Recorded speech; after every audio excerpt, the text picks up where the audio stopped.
The rooftop apartment glows in that golden late afternoon light that makes everything look like a movie. Sophia Cruz stands in the kitchen wearing an oversized vintage band tee tucked loosely into high-waisted cream linen pants, her dark curls pinned up with a single gold clip. She is barefoot. She is always barefoot at home. She tells herself it is because she likes to feel grounded. The truth is she stopped feeling anything a long time ago. She sets 2 plates on the marble island. Homemade pasta. His favorite. The smell fills the apartment like a hug she is desperate to give. Across the room, Nathan Hales sits hunched over his laptop at the dining table, surrounded by mood boards and color swatches. He wears a slate gray crewneck and dark joggers, thick black-framed glasses slipping down his nose. His dark brown hair is a mess. He has not looked up in 40 minutes. Sophia slides a plate next to his keyboard. "Dinner's ready," she says. Thanks." He does not look up. She sits across from him. The food goes cold. "Nathan." Her voice is barely above a breath. "Can I ask you something real?" He glances up. Brown eyes behind those glasses. Confused. Soft. Still beautiful. Still so unaware. "Yeah, what's up? Do you still actually see me? Like me? Not the apartment. Not dinner. Me." He blinks. Sets his stylus down. "Soph, of course I do. What kind of question is that? The kind I've been too scared to ask for 6 months." He reaches over and squeezes her wrist. Quick.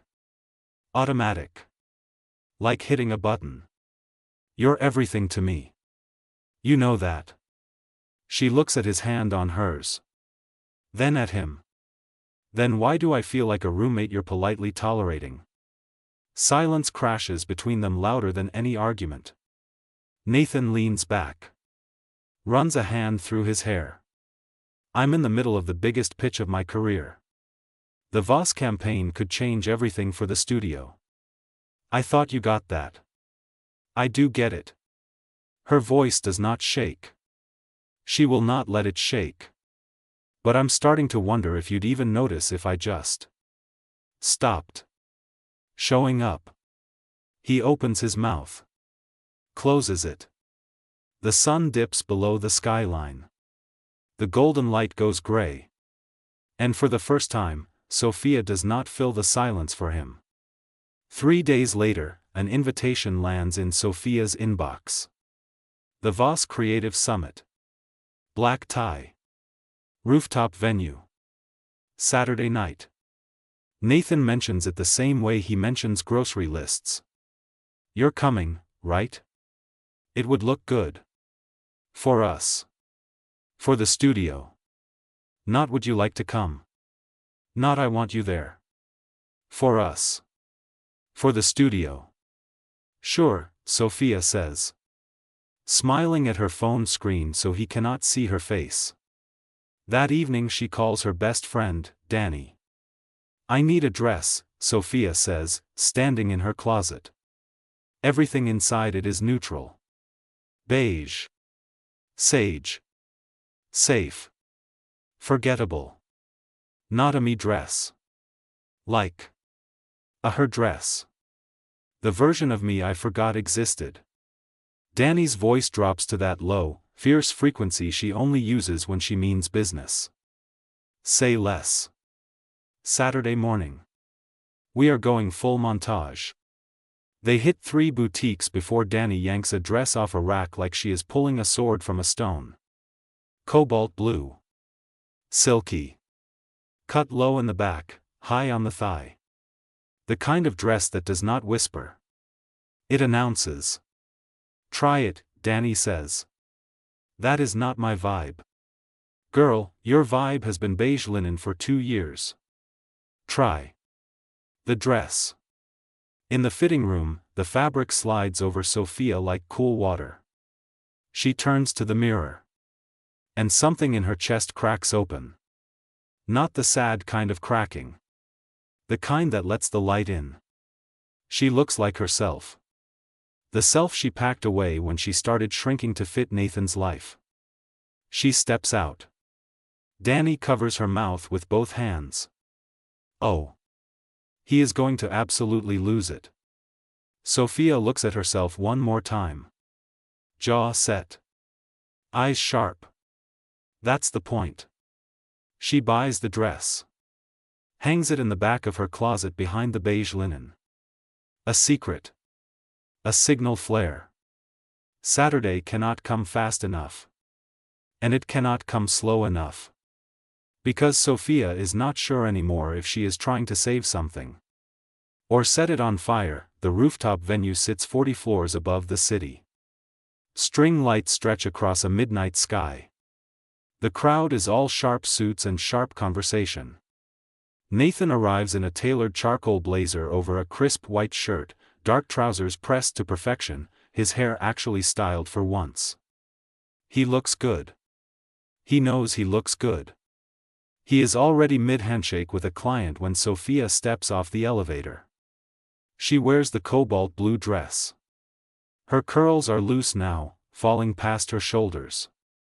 A single gold chain at her collarbone. Heels that make her taller and slower and impossible to ignore. The room shifts. Not everyone. But enough. A man in a navy suit turns from the bar. Mid-30s. Sharp jaw. Kind eyes. He is Marcus Voss himself, the client whose entire campaign Nathan has been drowning in for months. He looks at Sophia the way someone looks at a painting they did not expect to move them. I don't think we've met, Marcus says, extending a hand. Marcus. Sophia. She shakes it. Smiles. Real this time. You have incredible taste, he says, nodding toward the skyline. Nathan told me you designed the concept boards for the Loon campaign 2 years ago. That work was stunning. Sophia blinks. He told you that? He talks about your eye for design constantly. Says you're the reason he takes any creative risk at all. Something cold and warm at the same time moves through her chest. Across the room, Nathan finally looks up from his client. He sees her. The glass in his hand stops halfway to his mouth. He sees Marcus leaning toward her. Her laughing at something Marcus said. The cobalt dress. The gold chain. The curls. All of her, suddenly undeniable and lit up and taking up space the way she never lets herself. And his face does something she has never seen before. His jaw tightens. His eyes darken. He crosses the room in 8 steps. Hey. His voice comes out lower than usual. Controlled but barely. He slides a hand to the small of her back. Proprietary. Urgent. Sophia looks up at him. Steady. Calm. Waiting. Having a good time, he asks. But his eyes are on Marcus. Marcus smiles pleasantly and excuses himself. Nathan turns to her. The city glitters behind him. You look, he starts. Stops. Swallows. Why didn't you tell me you looked like this? I always look like this, Nathan. Her voice is quiet. Even. You just stopped looking. The string lights hum above them. Somewhere below, the city breathes. His hand is still on her back. Warm. Firm. Like he is afraid she will disappear. And then Sophia spots something over his shoulder that turns her whole body cold.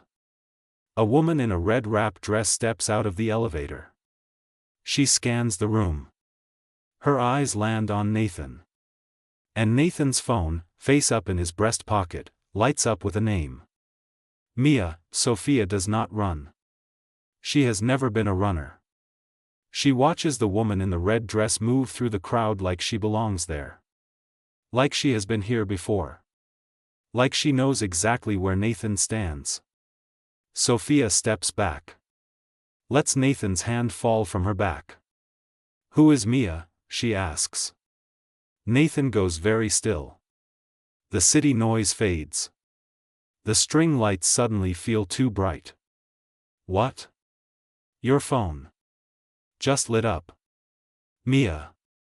Her voice does not crack. It is the steadiest she has ever heard herself. Who is she? He turns. Sees the woman in red stop a few feet away. Something passes between them. Just a flicker. But Sophia catches it the way you catch the smell of smoke before you see the fire. She's a colleague, he says. On the Voss account. She's looking at you like you are more than a colleague, Nathan. Sophia, don't do this here. I'm not doing anything. I'm asking a question. She tilts her head. Cobalt silk catching the light. Have you been honest with me? The silence that follows is its own answer. Mia approaches. Polished. Professional. Genuinely sorry looking, which somehow makes it worse. I didn't know she'd be here, Mia says quietly to Nathan. Then to Sophia, I'm sorry. I told him to tell you. Sophia breathes in once. Slow. Deep. Tell me what, exactly? Nathan scrubs a hand over his face. His tailored blazer. His styled hair. All of it looking hollow now. We had drinks. Twice. 3 times. Nothing happened. I swear to you nothing happened. But I liked the attention and I let it go further than it should have, and I didn't tell you because I didn't want to hurt you. You didn't want to hurt me, Sophia repeats. Yes. Or you didn't want to lose me. He does not answer. And that is its own answer too. Sophia picks up her clutch from the table beside her. Gold. Small. She bought it the same day as the dress. She thought it would be a celebration. The thing is, she says, voice dropping so only he can hear, I didn't come tonight to catch you. I came tonight because I was ready to fight for us. I bought this dress because I wanted you to remember why you chose me. His eyes go glassy. Sophomore. But you can't cheat your way into someone's trust and then ask them to be brave enough to save the relationship for you. She steps back. 1 step. Final. I'm not going to do that for you. She turns. Walks toward the elevator. Heels clicking against the rooftop stone like a countdown. She does not look back. But in the elevator mirror, she sees Nathan standing exactly where she left him.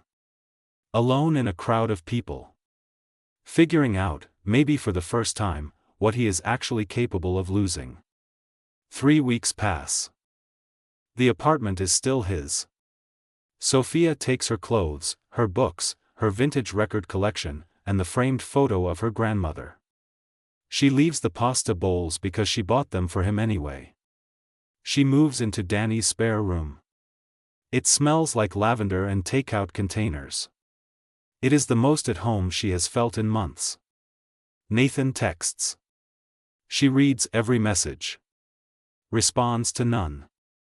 On a Wednesday evening, she is sitting on Danny's fire escape in an oversized hoodie and worn-in jeans, mug of chamomile in both hands, when her phone rings. Not a text this time. A call. She stares at his name on the screen for 4 full rings. Then she picks up. I'm not calling to ask you to come back, Nathan says immediately. His voice sounds different. Quieter. Like something has been sanded down. I just need to say something and I need you to actually hear it. Sophia pulls her knees to her chest. The city hums below her. Stars blurred by light pollution. I'm listening. I got comfortable with you in a way I never got comfortable with anyone. And instead of that being a good thing, I made it mean you were safe to ignore. Like you were a given. Like you weren't a choice I had to keep making. His breath is audible. Ragged and honest. That was the worst thing I have ever done to someone I love. She closes her eyes. I know you're not coming back. I'm not asking you to. I just needed you to know that I see it now. All of it. And I'm sorry it took me losing you to actually look. The city breathes below her. Nathan. She opens her eyes. The skyline glitters like something that was always beautiful and she just forgot to notice. I loved you so much I made myself smaller to fit inside your life. That is not love. That is disappearing. I know. So here's what I'm keeping, she says softly. I'm keeping the version of me that wore the blue dress. The one who stopped waiting to be seen and just showed up anyway. She's the one I've been missing. A long pause. She was always there, Nathan says. I was just too busy to deserve her. Sophia exhales. It sounds like something releasing. Not breaking.